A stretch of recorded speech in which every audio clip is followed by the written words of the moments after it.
Apa itu retorika?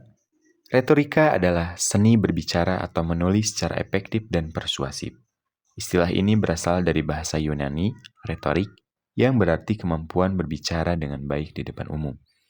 Menurut Aristoteles, retorika adalah kemampuan untuk melihat segala cara yang mungkin untuk membujuk. Jadi, retorika bukan hanya sekedar berbicara, akan tetapi berbicara dengan tujuan, strategi, dan daya pengaruh. Lantas, apa hubungannya retorika dengan pidato? Pidato adalah salah satu bentuk nyata penggunaan dalam retorika. Dalam berpidato, retorika dapat membantu pembicara, yang pertama meyakinkan audiens dengan etos, yang kedua menyentuh perasaan audiens dengan pathos, dan yang terakhir untuk memberi alasan yang logis dan masuk akal dengan logos. Dapat disimpulkan bahwa retorika adalah fondasi dari pidato yang efektif. Dengan memahami retorika, kita tidak hanya bisa berbicara, akan tetapi mampu memengaruhi, menginspirasi, dan menggerakkan audiens lewat kata-kata. Adapun jenis-jenis pidato berdasarkan cara penyampaiannya, seperti yang saya lakukan, yaitu pidato manuskrip atau naskah. Ciri dari pidato ini disampaikan dengan membaca naskah secara langsung, dan keuntungannya untuk bahasa lebih tertata dan cocok untuk acara resmi. Assalamualaikum warahmatullahi wabarakatuh.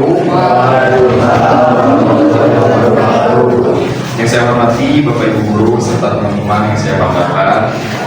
Bersyukur kita panjatkan kehadirat Allah Subhanahu wa taala, Tuhan yang Maha Esa. Karena atas limpahan rahmat dan juga karunia kita dapat berkumpul di tempat ini dalam keadaan sehat dan penuh semangat untuk terus belajar dan berkembang. Hadirin yang saya banggakan, pendidikan. Apa yang kita pikirkan ketika mendengar kata itu? Buku, sekolah, gelar? Ya, semua itu benar. Tapi pendidikan adalah lebih dari sekadar itu.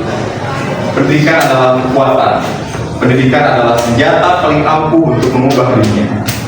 Sebagaimana pernah dikatakan oleh Nelson Mandela, bayangkan sebuah bangsa tanpa pendidikan. Apakah ia akan maju? Apakah ia mampu bersaing di tengah derasnya arus globalisasi? Tentu tidak. Tanpa pendidikan, kemiskinan akan turun-temurun. Ketidakadilan merajalela dan potensi anak bangsa terpendam tak tergali. Hadirin sekalian, pendidikan bukan hanya tentang angka-angka di atas kertas, bukan hanya tentang menghafal dan mengerjakan ujian. Pendidikan sejati adalah proses membentuk manusia yang utuh, yang berpikir kritis, berjiwa sosial, dan memiliki karakter luhur. Apa jadinya negeri ini jika kita hanya mencetak lulusan, tapi tidak membentuk pemimpin? Apa jadinya generasi kita jika pintar secara akademik saja, namun kehilangan empati dan nilai-nilai moral? Disinilah peran kita sebagai pelajar, sebagai mahasiswa, dan sebagai pendidik. Kita bukan hanya menerima ilmu, tapi juga penggerak perubahan di ruang-ruang kelas, di dalam forum diskusi, bahkan dalam tindakan kecil sehari-hari. Semua itu adalah bagian dari proses pendidikan.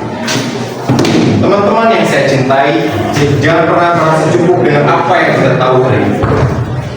Dunia terus berubah, dan hanya mereka yang akan terus belajar yang akan tetap bertahan. Belajarlah bahkan ketika tak ada yang menyuruh. Bertanyalah bahkan ketika tidak ada yang menjawab. Karena sejatinya pendidikan adalah perjalanan seumur hidup. Akhir kata, mari kita jadikan pendidikan bukan hanya sebagai tujuan, akan tetapi sebagai jalan hidup. Sebab dengan pendidikan kita tidak hanya membangun masa depan, tetapi juga membentuk dunia yang lebih adil, lebih damai, dan lebih manusiawi.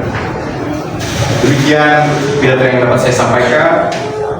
Wabillahi taufiq wal hidayah. Wassalamualaikum warahmatullahi wabarakatuh. Waalaikumsalam warahmatullahi wabarakatuh.